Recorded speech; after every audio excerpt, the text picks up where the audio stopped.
Personal na ininspeksyon ni Pro Calabarzon Regional Director Police Brigadier General Jack L. Wangki ang mga evacuation center sa ilang bahagi ng Laguna kasunod ng epekto ng matinding pag-ulan at pagbaha.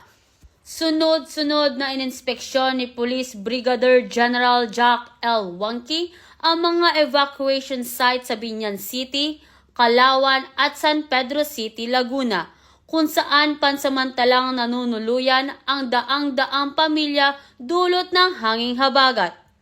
Sa kanyang pag-iikot, tiniyak ni Police Brigadier General Jack L. Wangki ang kalagayan ng bawat pasilidad mula sa sanitation, supply ng pagkain hanggang sa seguridad ng mga evacuees.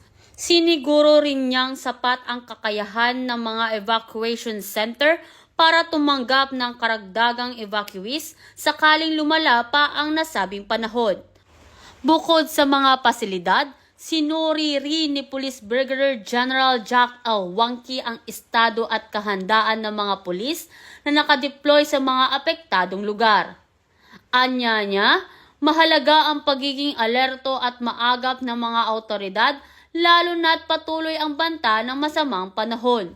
Nakipagpulong din si Police Brigadier General Jack L. Wangki sa mga opisyal ng lokal na pamahalaan upang pag-usapan ang mas pinatibay na koordinasyon sa relief efforts, kabilang dito ang tulong ng pulisya sa pamamahagi ng ayuda, evacuation support, traffic management at pagpapanatili ng kaayusan sa mga apektadong komunidad.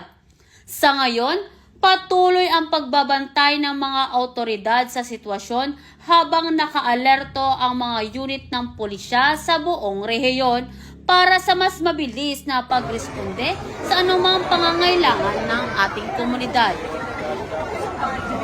Mula dito sa Calabarzon, ako ang inyong Police News Network Correspondent, Patrolwoman Jessica Cris S. Obrero, alagad na batas, tagataguyod ng Balitang Pulis.